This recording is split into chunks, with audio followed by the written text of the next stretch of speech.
Well, let's cross to Burkina Faso's capital. Sam Mednick is correspondent for the Associated Press. Thanks for speaking with us, Sam. What are the reactions to this suspension?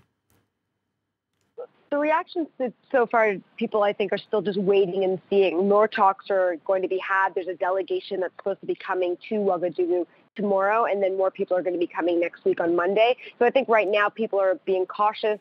No one is being speaking too forthcoming, kind of waiting to see if they are going to impose sanctions or what the suspension really means. A lot of people have said it's symbolic at this moment, and I think people are just sort of waiting for more discussions to be had.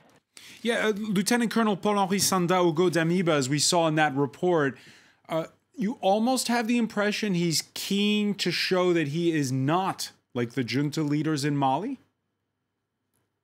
Yeah, I mean, he's putting the speech he gave on Thursday came across really well to the population. And, you know, the speech of really focusing on security. That is the main point that he wanted to make, and that at some point there would be, you know, elections and the constitutional would return to the population, but that the priority was security, and that he did want to maintain relations with the international community, although it's, you know, it's hard to do that when he has, you know, orchestrated a military coup.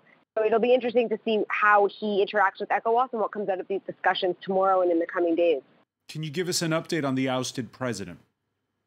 We have not heard from the ousted president since we saw a resignation letter that was widely circulated a few days ago, but we haven't heard or seen him since he was taken by the military junta. They say that he is good, he's in good health, and that he's in a safe place. According to people I've spoken to, he's allegedly in a villa in a neighborhood in Ouagadougou, but there's no confirmation on that. And one final question. We have this brewing standoff. We're going to talk about it more in a moment. Between ECOWAS and the rest of the international community and neighboring Mali. Did you get a sense from the virtual summit that was hosted by Ghana earlier that they're trying to keep Burkina on board while at the same time suspending them? This is a little complicated.